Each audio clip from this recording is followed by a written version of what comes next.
नीतीश, मोदी और लालू में ऐसी क्या केमिस्ट्री है कि अलग भी होते हैं तो भी साथ ही रहते हैं। नमस्कार, आप देख रहे हैं न्यूज़ फॉर नेशन और मैं स्वाति पांडे आपके साथ।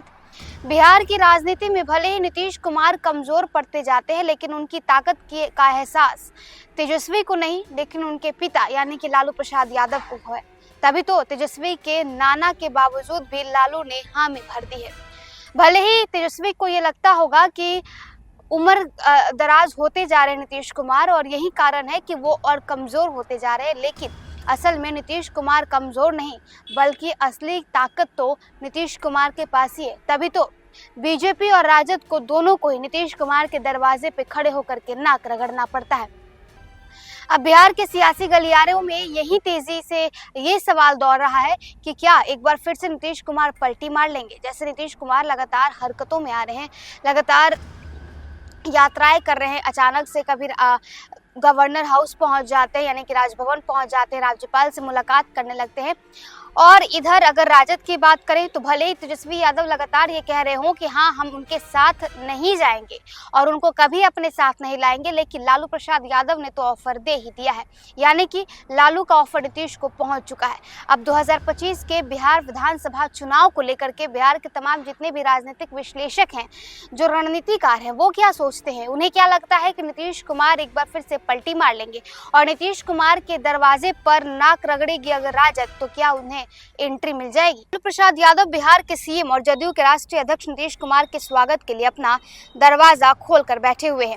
नए साल के पहले ही दिन लालू ने ये ऑफर नीतीश को दिया है, हालांकि उनके दरवाजे पर दस्तक देनी पड़ी है।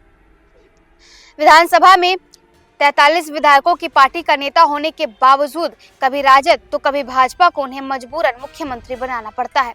बिहार में 15 साल तक राज करने वाले राजद को नीतीश कुमार ने 2010 आते आते 22 विधायकों वाली पार्टी बनने पर मजबूर कर दिया था। ये नीतीश की ही कृपा रही कि 2013 में भाजपा का साथ छोड़ने के बाद उन्होंने 2015 में राजद को अपने साथ जोड़ा। इससे आरजेडी को पुनर्जीवन मिला और उसके 80 विधायक हो गए।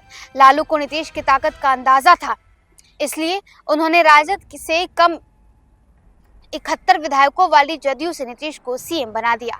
इसका फायदा ये हुआ कि लालू ने दोनों बेटों को पहली बार सत्ता सुख भोगने का मौका मिल गया। ये मौका दूसरी बार भी दोनों बेटों को नीतीश की वजह से ही मिला। दोनों बेटे कम समय के लिए ही सही मुख्यमंत्री और उप मुख्यमंत्री बनकर सत्ता का स्वाद चख पाए। भाजपा को भी बिहार में सत्ता का सुख नीतीश के कारण ही मिला। 2 बार नीतीश ने साथ छोड़ा तो भाजपा सत्ता से हाशिए पर चली गई। राजद के उदयमान नक्षत्र तेजस्वी यादव को अपनी ताकत पर पूरा भरोसा है, इसलिए वे अपने पिता लालू यादव के नीतीश को दिए गए ऑफर को इत्तेफाक से ही रखते हैं। हालांकि 2 मौकों पर नीतीश कुमार ने टकरा कर तेजस्वी से जान चुके हैं कि अकेले नीतीश से पार पाना आसान नहीं है। साल 2020 में विधानसभा चुनाव लड़कर और 2024 में विधानसभा के फ्लोर पर तेजस्वी ने नीतीश को चुनौती देने की पूरी कोशिश की और दोनों बार ही मात खानी पड़ी। इसलिए दोनों दलों को ये अच्छी तरह से पता है कि राजनीति में नीतीश कुमार को जब तक सक्रियता बनी रहेगी तब तक उन्हें मुख्यमंत्री बनाने की मजबूरी है। 43 विधायक तो उनके तब बने थे जब चिराग पासवान की लोजपा ने उनके 3 दर्जन उम्मीदवारों को हराने के लिए वोट काटने के उपाय कर दिए थे। इस हाल में ही भी जब भाजपा और राजद नीतीश को कबूल करने को मजबूर हुए तो आगे का अनुमान लगाया जा सकता है। अब नीतीश कुमार की भी स्थिति का एहसास है, इसलिए वे किसी के साथ सरकार चलाए पर काम अपने ही अंदाज और मन के मुताबिक करते हैं। जब भी उन्हें किसी के दबाव का एहसास होता है वे खेमा बदल लेते हैं। 2017 में राजद का दबाव बढ़ने पर ही उन्होंने उससे अलग होने का पसंद किया और 2022 में भाजपा का साथ छोड़ा तो इसके पीछे भाजपा के नेताओं का दबाव ही था।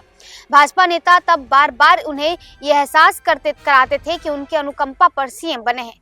राजद संग जाकर नीतीश ने भाजपा को भी समझा दिया कि उनके बिना उसकी क्या स्थिति है। ये इतना बताने के लिए काफी है कि लालू का दरवाजा सॉलिड है और नीतीश की चौखट। तो देखिए, एक तरफ भले ही भाजपा या राजद ये सोचती होगी कि नीतीश कुमार कमजोर पड़ते जा रहे हैं, क्योंकि नीतीश कुमार का उम्र भी जो है वो ढलता ही जा रहा है दिन पर दिन। लेकिन राजनीतिक खेला में नीतीश कुमार से बड़ा खेलकार और नीतीश कुमार से बड़ा खिलाड़ी कोई हो नहीं सकता है। तभी तो एक तरफ बीजेपी तो दूसरी तरफ राजद। अगर वो बीजेपी में चले जाते हैं तो राजद की तरफ से कहा जाता है कि दरवाज़ा खुला है, कभी भी आप एंट्री कर सकते हैं, और जब राजद के साथ चले जाते हैं तो बीजेपी की तरफ से उन्हें न्योता भेजा जाने लगता है। अब 2025 में बिहार विधानसभा चुनाव है। इस चुनाव में ना ही राजद कोई समझौता करना चाहती और ना ही बीजेपी। ना बीजेपी नीतीश कुमार को छोड़ेगी और राजद ना कोई एक और कसर छोड़ेगी नीतीश कुमार को अपने खेमे और अपने पाले में लेने का। तभी तो लालू की तरफ से ऑफर भी दे दिया गया है। भले ही तेजस्वी यादव इस पर ना कर रहे हैं, लेकिन ऑफर तो लालू ने दे दिया है। अब है नीतीश कुमार के ऊपर कि नीतीश कुमार करेंगे क्या 2025 से पहले। क्या नीतीश कुमार और खरमास के बाद क्या नीतीश कुमार कोई बड़ा खेला कर देंगे? होगा क्या, ये तो भविष्य तय करेगा। फिलहाल इस वीडियो में बस इतना ही। आप देखते रहे न्यूज़ फॉर नेशन।